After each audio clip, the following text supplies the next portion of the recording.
Olá, meu amigo. Hoje eu quero conversar com você sobre proatividade e reatividade. Tudo que nós, como líderes, sonhamos é ter um grupo altamente engajado, competente, cheio de habilidades, que sejam proativos. Mas, afinal, o que é proatividade? O nome já diz, né? Uma pessoa que se antevê. É muito diferente da reatividade. Reatividade dá aquela sensação de ré, de retrocesso. E, portanto, o que a gente espera realmente são pessoas que se antecipem. Antecipem ao problema, antecipem trazendo a solução, mas normalmente uma pessoa proativa é uma pessoa que é habilidosa em fazer uma boa gestão de tempo, definir prioridades. Uma pessoa que é mais do que eficiente, mas é eficaz. Afinal de contas, é uma pessoa que sabe exatamente o que ela tem que fazer. E se ela não sabe, ela, por conta própria, vai buscar. Na verdade, quando eu falo de proatividade, eu estou dizendo algo que até se contradiz um pouco em relação à reatividade. A reatividade dá sempre a sensação de que a pessoa reativa busca uma desculpa. Ou ela culpa alguém, culpa a situação ou a ocasião e culpa muitas vezes o passado. Uma pessoa reativa, ela embasa a sua própria ação em cima de outras situações. Eu não fiz isso por causa disso, eu não fiz isso porque o tempo não ajudou, eu não fiz isso porque eu estava muito sobrecarregado, eu não fiz isso porque a outra equipe não colaborou e assim por diante. Eu quero te dizer que só existem 2 grupos, o grupo do problema e o grupo da solução. Eu sei que você deve ter no seu grupo pessoas altamente intelectualizadas e com muitos conceitos na cabeça, mas que só te trazem os problemas, como se elas fossem pagas para descobrir problemas. Óbvio que isso é importante, mas o que a gente espera é que as pessoas nos tragam a solução e pessoas que possam antever o problema antes que ele aconteça. Eu sempre tenho a sensação de que o empresário ou que um líder, ele está puxando um trem que cada vez vai ficando mais pesado à medida que o negócio e que a empresa vai crescendo. Então, talvez uma das principais habilidades sua como líder, como gestor, como executivo, é buscar outras pessoas que tenham capacidades, carisma e caráter, que possam ser treinadas, orientadas e direcionadas para quê? Para deixar de ser vagão e passar a ser uma locomotiva.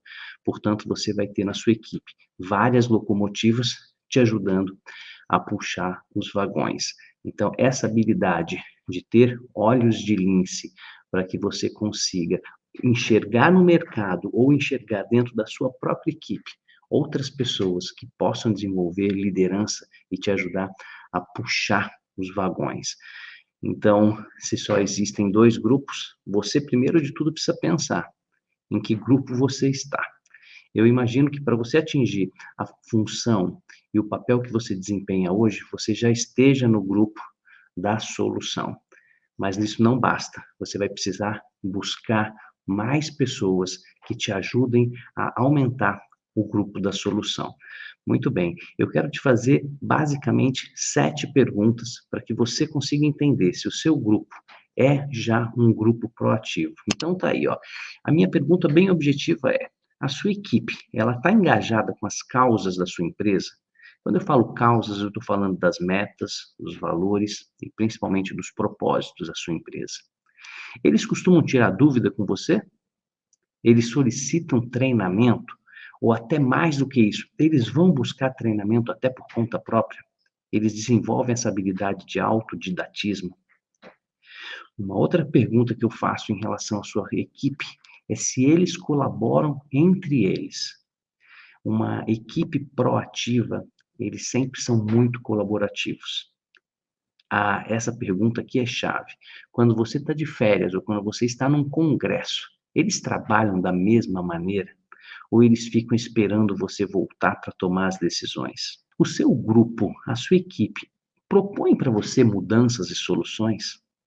Ou até vão contra você em alguns argumentos, se eles tiverem uma visão diferente da sua? E a pergunta número 7: o seu grupo é focado na desculpa ou na responsabilidade? Essa palavra culpa ela é muito interessante. As pessoas querem ouvir pedidos de desculpas quando elas se sentem injustiçadas. Agora, ninguém quer ouvir simplesmente desculpas ou justificativas.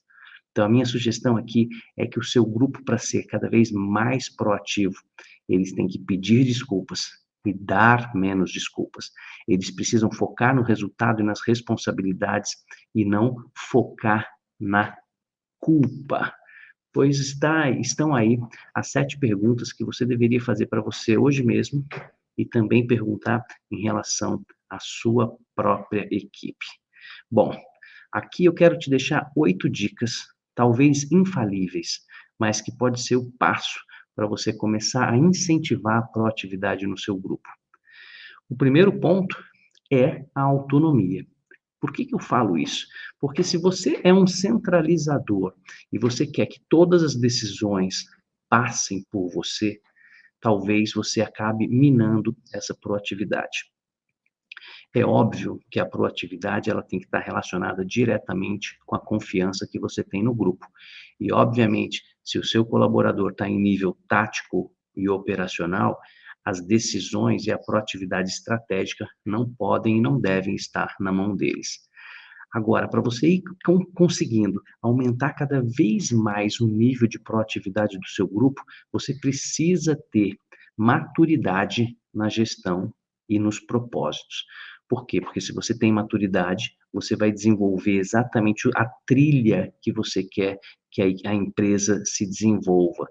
Estando dentro do trilho, é muito mais fácil de evitar que tenham desvios de finalidade ou, inclusive, desvios de filosofia do negócio. Para isso, você precisa ter os seus processos bem definidos e, claro, treinamento. É melhor você treinar 1000 vezes alguém para fazer aquilo que você acha importante que seja feito na sua empresa, do que você ter que fazer isso 1000 vezes. A partir do momento que o trilho está traçado, os processos estão desenhados e o treinamento está sendo feito de uma maneira contínua e eficaz, você começa a ganhar cada vez mais confiança e dar mais autonomia para o seu grupo. Inspiração e direção. Isso é exatamente o que significa colocar a empresa nos trilhos. E a recompensa. Depois de um desafio, depois de um problema, sempre precisa ter uma recompensa. E o último tópico dos 8 é a tolerância ao erro. Se você não tem tolerância ao erro, você vai ter que acabar assumindo todas as responsabilidades e as funções do seu grupo, porque nem sempre eles vão fazer exatamente da maneira como você faria. Talvez você fizesse até melhor, mas você é um só e, portanto, você precisa treinar a sua equipe com maturidade, mas você precisa ter tolerância ao erro e até incentivar o erro num ambiente que seja seguro. Errar no pequeno, errar no pouco, para não errar no grande, para não errar em situações estratégicas que podem, inclusive, arruinar ou levar a sua empresa a grandes prejuízos. Então, estão aí 8 dicas. Eu posso te afirmar que se você não tiver tolerância ao erro, se você não estimular o seu grupo a fazer testes, talvez você mine aí totalmente a proatividade. E talvez mentes brilhantes no seu próprio grupo estejam aí simplesmente apertando o parafuso, não querendo pensar em nada diferente, não propondo nada de mudança, não desafiando a sua própria liderança, porque eles sabem que vai ser sempre do jeito que você quer. E, portanto, você acaba perdendo a oportunidade de um grande mastermind, de mentes brilhantes conectadas na sua própria empresa que podem te trazer alternativas muito melhores. Então, tá aí, para a gente terminar, você pode completar essa frase comigo. Para todo desafio, sempre tem a, e provavelmente você está dizendo, tem a solução. E não, para todo desafio, tem a recompensa, porque a solução tem que ser você. A solução está na mão do seu time proativo.